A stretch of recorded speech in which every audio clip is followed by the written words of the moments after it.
Welcome back to the Tacomaholic channel, everybody. In today's video, we're going to talk about this sweet, custom, handmade camper set. Alright guys, I'm here today with my buddy Pre-Runner Crypto. Make sure you check him out on Instagram right there, doing all kinds of cool things with the truck, even though he recently did a 4x4 conversion, so he's not really Pre-Runner anymore. So we are going to talk about this custom habitat he built. I think I called it a camper in the intro.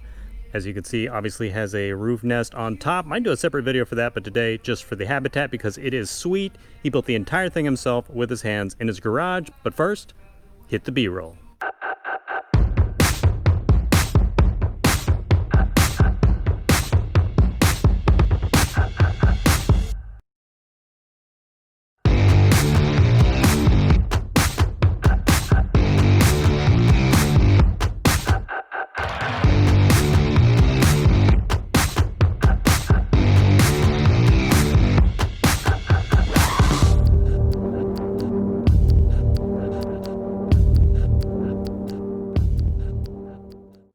Alright guys, here we go. We are going to do an overview of this habitat, which like I mentioned in the intro, my buddy custom built in his garage with his own hands, tools, all that.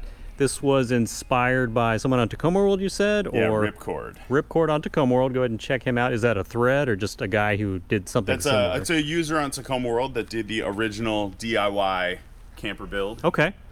Sort of inspired by, what is it, like Go Fast Campers make something like it, sort of, and another Yeah, he company? pulled from Go Fast Camper and a bunch of other companies what he thought was the best and designed his own, and all of his plans and things are there. You know, I used some of his plans and modified to fit what I was doing, but he's got a great thread and he's really helpful and great guy.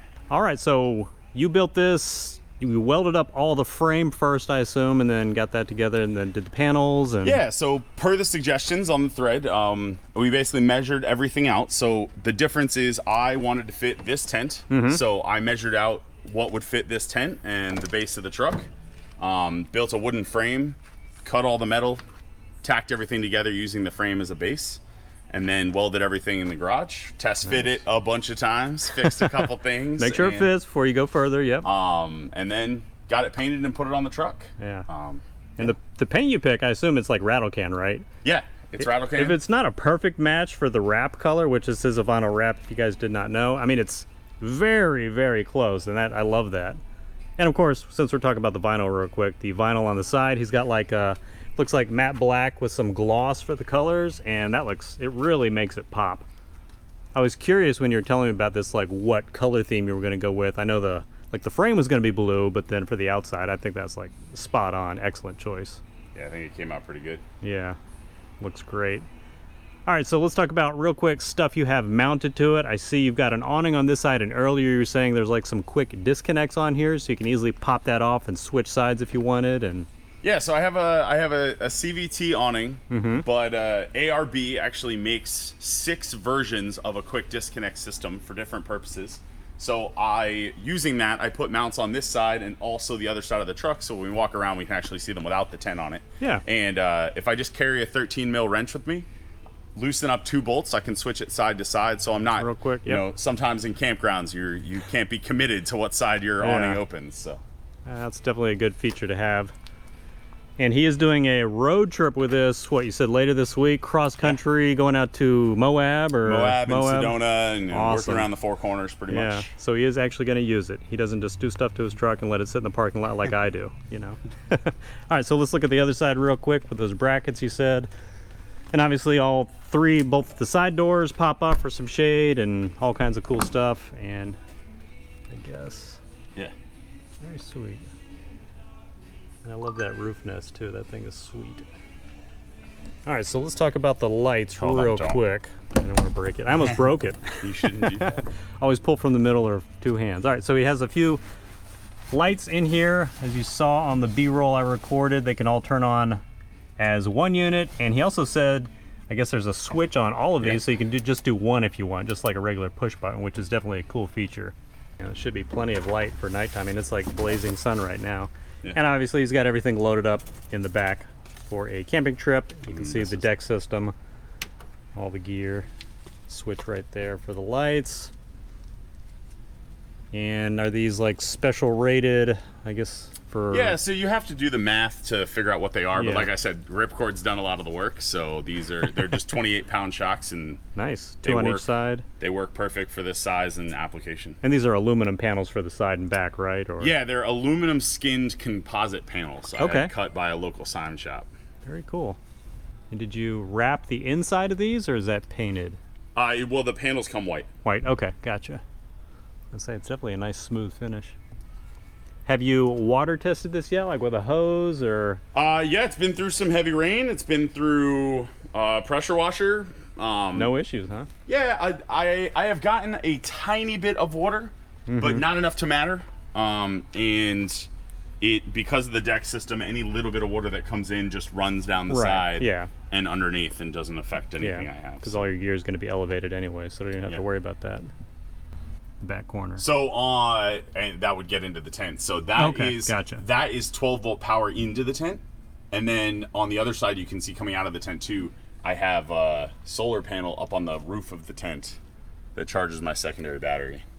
And do you know, I guess maybe from your calculations or the guy in Tacoma World, is this like weighted for a certain amount of weight on the top, or plenty safe for the tent and you and your wife when you're camping? And theoretically, this thing could handle. I was gonna say, because it's all steel, you know. It can definitely handle more than a rooftop tent can handle. Right. Yeah. So.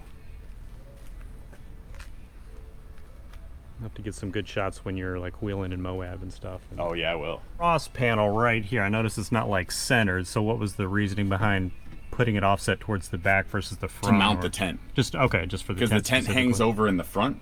So I wanted the tent to basically mount there and the tent to hang over about the equal distance this way. Okay. So the tent's more stable. Gotcha. It's one of those cases where you said when you were designing this, you knew specifically what tent you were going to put on the top, so definitely save you some headache down the road. Yeah. Awesome. How hard and difficult, I know you said, the guy in Tacoma World sort of did a lot of the footwork, but in addition to that, how much of a headache was it sort of planning stuff out? Not too bad, or? I mean, it was honestly, it was pretty easy. Let's say simple, not easy. Right. Time, a lot of work and time and what stuff went into it, but we only had one hiccup. It's always got to be something. And it was just the way I did supports in the corner here, stopped the struts. Ah, okay. But I cut them out and redid them. And okay. It's kind of impressive considering, this isn't just a quick little project. It's very in-depth. So if that was the worst thing that happened during the build phase, Yeah. Can't complain too much. No, pretty happy.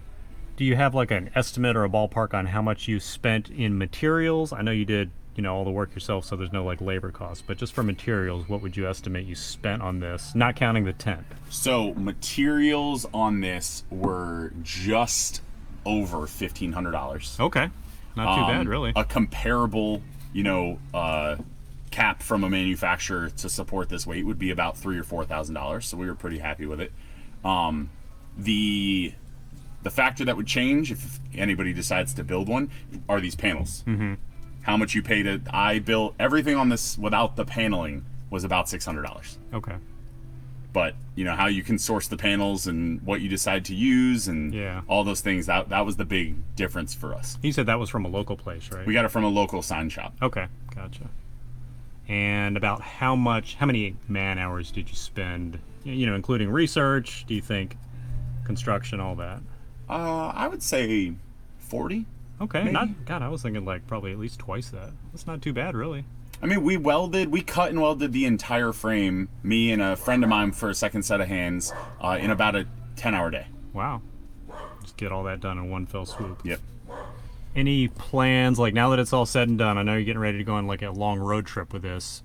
Is there anything you already know you want to add to it in the future? Just even like small things like attachment points to put like a net hanging from the ceiling or, anything like that?